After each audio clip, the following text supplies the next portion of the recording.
یہی 27ویں شب تھی، یہی رجب کا مہینہ تھا۔ میرے آقا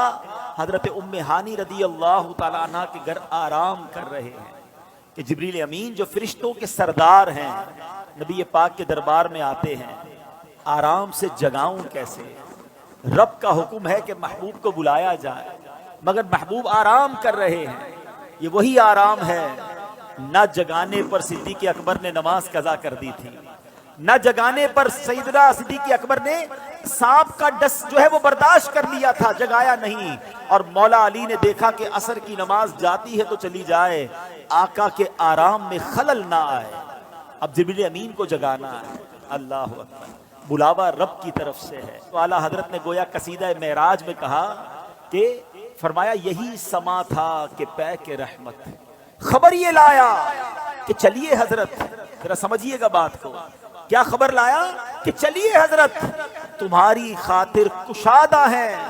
کیا کشادہ ہیں؟ جو کلیم پر بند راستے تھے، نبی پاک کو حتیم میں لایا گیا، وہاں نبی پاک کے سینہ اقدس کو چیرا گیا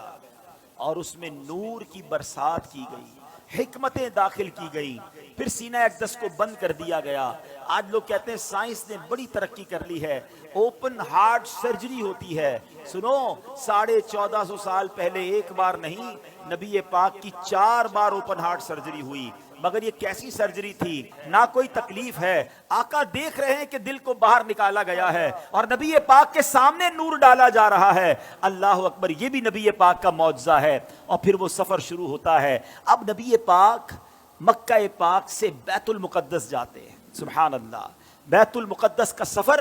یہ براق پر کیا جاتا ہے۔ نبی پاک علیہ الصلوۃ والسلام اب پہنچتے ہیں اس جگہ پر جسے ہم بیت المقدس کہتے ہیں۔ بیت المقدس ویسے بھی دیکھنے کی بڑی تمنا ہے، لیکن جب سے یہ پڑھا ہے اور جب پڑھتے ہیں ایک دل میں عجب تمنا جاگ اٹھتی ہے۔ ذرا سوچو تو صحیح کہ کائنات میں ایسی نماز نہ اس سے پہلے ہوئی نہ اس کے بعد ہوگی، جب اس کائنات کے سب سے بہترین افراد یعنی انبیاء کرام کم و بیش 1,24,000 آل ٹوگیدر ونس ٹائم، ایک ہی وقت میں وہ بیت المقدس میں موجود ہیں، صفے تیار ہیں، مؤذن فرشتے ہیں، اقامت دینے والے جبریل امین ہیں۔ اور اب جبریل امین نے عرض کیا حضور اب آپ امامت فرمائیے۔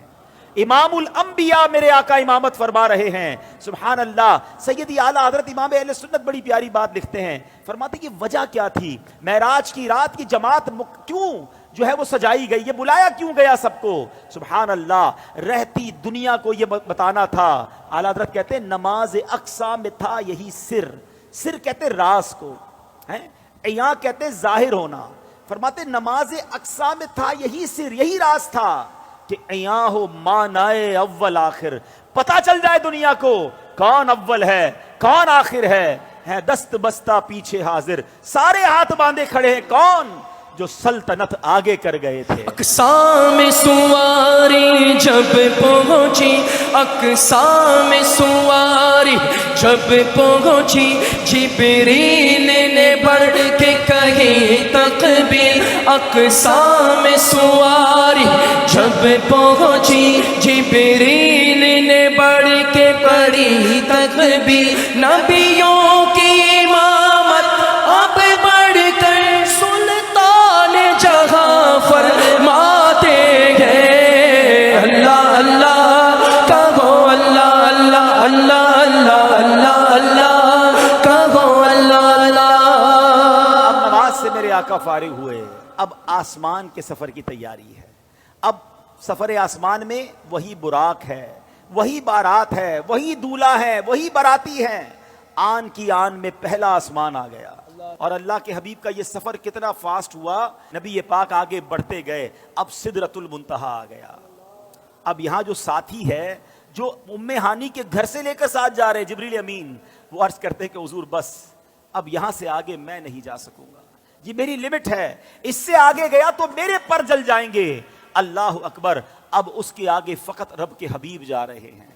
یہ وہ مقام ہے کہ جبریل امین بھی پیچھے رہ گئے۔ اللہ اکبر، اب جناب نبی پاک علیہ الصلوۃ والسلام جب آگے جاتے ہیں، جبریل ٹھہر کر سدرا پر بولے جو بڑے ہم ایک قدم، جل جائیں گے سارے بالوں پر، اب ہم تو یہیں رہ جاتے ہیں۔ جبریل ٹھہر کر سدرا پر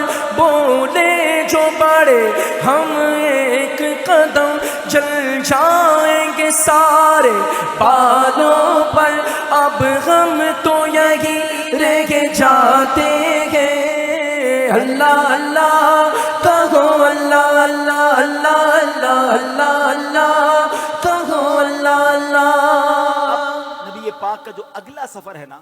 اس کے بارے میں کوئی کچھ نہیں بتا سکتا کہ وہاں کیا ہوا کتنی دیر دیدار ہوا اللہ نے اپنے حبیب کو کیا دیا حبیب پاک نے کیا لیا وہ ایسی راز کی باتیں ہیں وہ ایسی کرم کی باتیں ہیں کہ جتنا اللہ کریم نے قرآن میں بتایا اور جتنا حبیب پاک علیہ الصلوۃ والسلام نے ہمیں آ کر بتایا اس کے علاوہ کوئی اس کے بارے میں نہیں جانتا تو اب یہ وہ سفر ہے میٹھے اسلامی بھائیوں کہ جب نبی پاک علیہ الصلوۃ والسلام یہ سفر کر کے واپس آئے یہ عظیم سفر ہے جنت کے طبقات دکھائے جہنم کے مشاہدات کیے آل ٹوگیدر جب یہ سفر کر کے نبی پاک واپس آتے ہیں تو آج لوگ کہتے ہیں جناب کہ بڑی سائنس نے ترقی کر لی ہے بڑا مہینوں کا سفر دنوں کا سفر منٹوں میں طے ہوتا ہے لیکن میرے آقا کے اس سفر میں جس میں ہزاروں سال کا یہ ٹریول ہے علماء کہتے ہیں اگر اس کو لاجیکلی کیلکولیٹ کریں نا تو یہ کئی ہزار سالوں کا سفر بنتا ہے مگر نبی پاک جب واپس آئے تو جو دروازہ کھولتے وقت کنڈی ہل رہی تھی وہ اب بھی ہل رہی ہے جو بستر چھوڑ کے میرے آقا گئے وہ بستر اب بھی گرم ہے آقا نے وضو کیا تھا ہم وضو کرتے زمین پر پانی بہتا ہے راوی لکھتے نبی پاک آئے وہ پانی ابھی بھی بہ رہا تھا تو ہو سکتا ہے آج کا یہ ماڈرن دور کوئی ماڈرن نوجوان آ کر کہے سائنسدان آ کر کہے کہ جناب اب تو سائنس نے اتنی ترقی کر لی تمہارے نبی تو اونٹوں اور گھوڑوں پر سفر کرتے تھے آج ہم جناب چاند پر پہنچ گئے مریخ پر پہنچ گئے بڑا راکٹوں کا زمانہ آ گیا ہے سپر سونک ایئر کرافٹ بن رہے ہیں آواز کی رفتار سے زیادہ تیز طیارے بن گئے بتاؤ کیا اسلام میں تمہارے نبی کے پاس کوئی ایسا معجزہ ہے جو آج کی سائنس کو جواب دے سکے اللہ اکبر سنو تو صحیح ہزاروں سال کا سفر کر کے میرے آقا آتے ہیں اور کنڈی ابھی ہل رہی ہے گویا ہوا یہ کہ کم وقت میں نہیں بلکہ نبی پاک نے یہ سارا سفر نو ٹائم میں کیا وقت وہی ٹھہرا ہوا تھا ماجرا یہ ہے اب عشق والا جواب سن لو دراصل بات یہ ہے کہ میرے آقا تو سارے جہان کی جان ہے نا جب جان چلی گئی تو جہان رک گیا تھا آقا واپس آئے جہان نے پھر چلنا شروع کر دیا اعلیٰ حضرت کہتے ہیں نا وہ جو نہ تھے تو کچھ نہ تھا وہ جو نہ ہو تو کچھ نہ ہو جان ہے وہ جہان کی جان ہے تو جہان ہے